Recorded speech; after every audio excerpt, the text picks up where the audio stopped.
আজ 23 মে শুক্রবার ব্যারিস্টার মাহবুব উদ্দিন খোকন মধু ও শামীমের বাবার কবর জিয়ারত করতে নোয়াখালী চাটখিল উপজেলার খিলপাড়া ইউনিয়নের মধু ও শামীমের নিজ বাড়িতে আসেন। এ সময় তিনি মধু ও শামীমের পরিবারের সকল সদস্যের সাথে কথা বলেন এবং মধু ও শামীমের মুক্তির ব্যাপারে তাদেরকে আশ্বাস প্রদান করেন।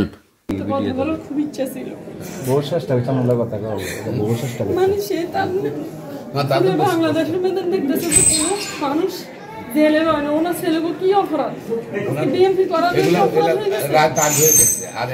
এটাই শুধু অনুরোধ যে আমার ছেলেগুলো একটা আমার বাবা একমাত্র মারা গেছে ওনার ছেলেকে ঠিক আছে বাবা এটা ফাঁসির আসামি যেটা ওটা হলো বাংলাদেশে কোনো কিছুর মূল্যায়ন নেই যেহেতু সরকার তো নিয়ে দর দেশের হয় না তাইলে মামলার কি দরকার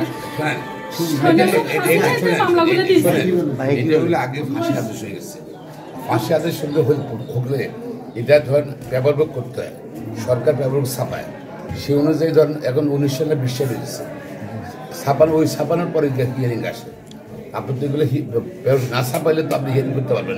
ব্যারিস্টার মাহবুব উদ্দিন খোকন মধু ও শামীমের পরিবারের সাথে কথা বলে তিনি মধু ও শামীমের বাবার কবরের কাছে যান এবং নেতাকর্মীদের নিয়ে কবর জিয়ারত করেন। তারা জেলে থাকাকালীন সময় ইন্তেকাল করেছেন আর কবর জিয়ারত করতে আসছে।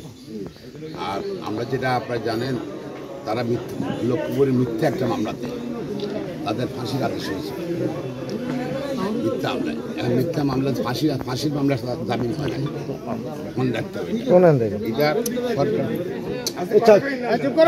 সরকার থেকে পেপার বুক রেডি করে আপনি করার পর আপনার অনেক সময় নেই নিজে ব্যক্তিগত করতে হবে টাকা দিয়ে করতে পারবেন না সময় লাগবে কিছু করার নেই আমাদের।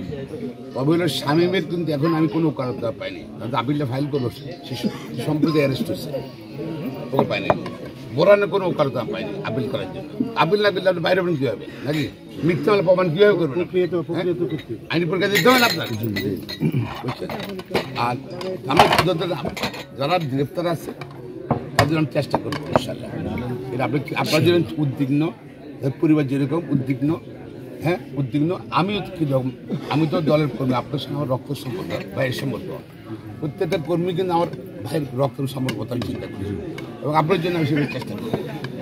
আর যেটা হলো যে আমরা যেটা করছি তারা দুই ভাই জেলে ছিল জেলে থাকাকালীন সময় আমরা প্রশাসনের সঙ্গে যোগাযোগ করে আর দুজনকেই ফাঁসির আসামে দুজনকে আমরা প্যারালে মুক্তি নিয়ে আসছি এনে আমরা এখানে তাদের বাবার মানে আপনার জানাজায় অংশগ্রহণ করেন এই আশাটা পূরণ করতে পারছি। আমরা এই পরিবারের সঙ্গে যারা আপনার গ্রেপ্তার আছে এখানে মধু স্বামী নেহাল বোরা নেহাল সহ বাবু সোজা সবার জন্য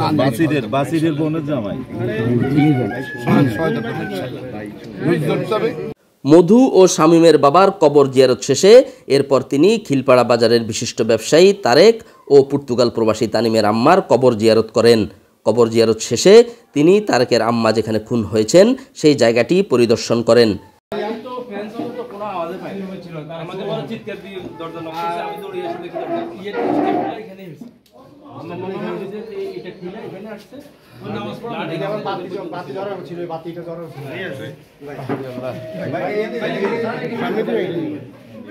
এখনও অপরাধী শনাক্ত এবং বিচারের কোনো অগ্রগতি না হওয়ায় তিনি ক্ষোভ প্রকাশ করেন।